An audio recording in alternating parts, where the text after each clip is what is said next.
Dear fellow students, staff, and parents, I would like to start by congratulating all of you for having powered through to the end of a very challenging school year.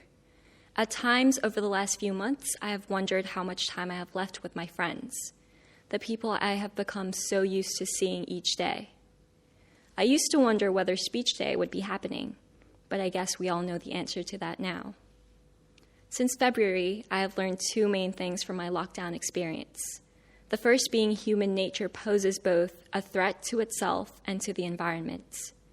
And the second being we should live more in the present and try not to predict too far ahead into the future.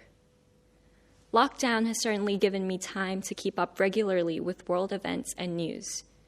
Aside from the amusing stories of hoarding toilet paper capturing our attention at the beginning of the COVID-19 crisis, it is watching the most recent events in the U.S. unfold after the horror of George Floyd's death at the hands of police brutality that is in many of our hearts and minds globally.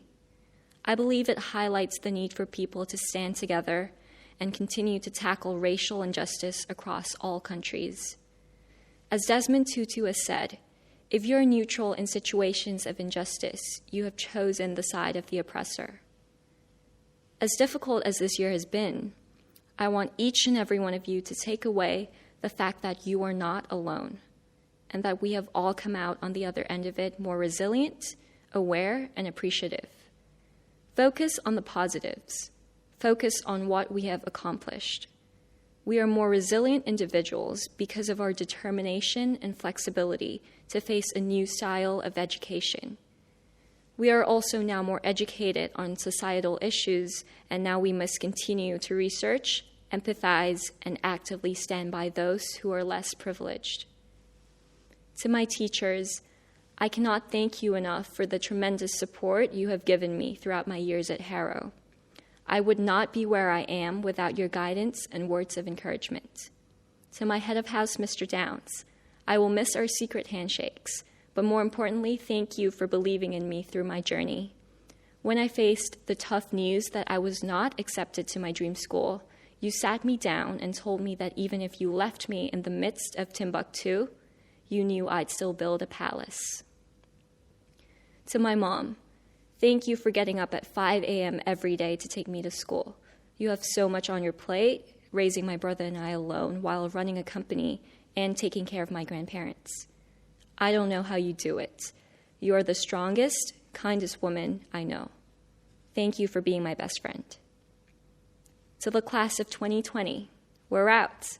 All the hard work has paid off, and I cannot wait to see what the future holds for all of you. My senior year was well spent, doubled over laughing with many of you. And to the prefect team, I would not have chosen to go through this year with anybody else. Thanks for the memories, and I hope to see you again soon. To you, the future graduates of Harrow Bangkok, have a great summer and come back with a rested, positive mindset. Don't just wait for opportunities, actively seek them. Don't learn just for the sake of exams. Be passionate and learn things that will help equip you in becoming a better person.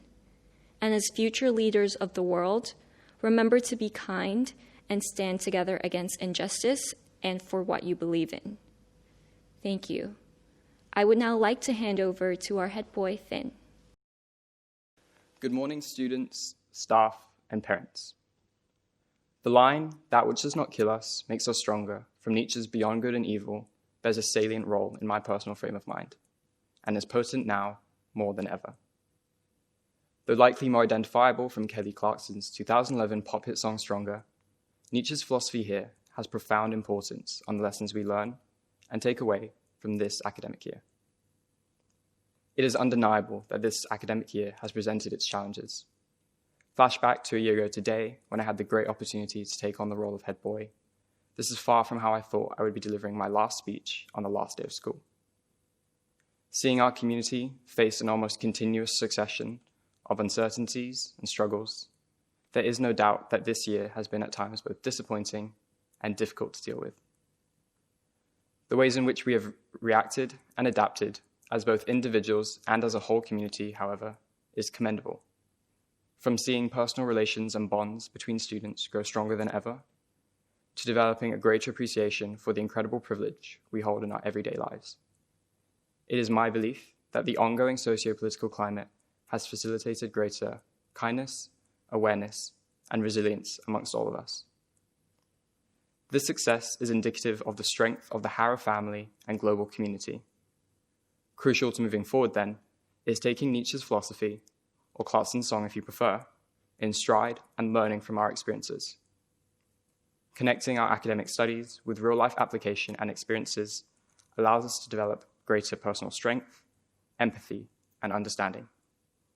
Echoing May's sentiment, having the confidence to openly challenge what you see and question the wider world beyond just the textbook is important now more than ever and is fundamental to worthwhile learning. An interesting article on education by academics at the EPFL University in Switzerland propounds that lifelong learning is the international passport to success. This effortless truth couldn't be more true, and it is my belief that Harrow Bangkok applies this motif with excellence across the school, even in the face of unfortunate circumstances.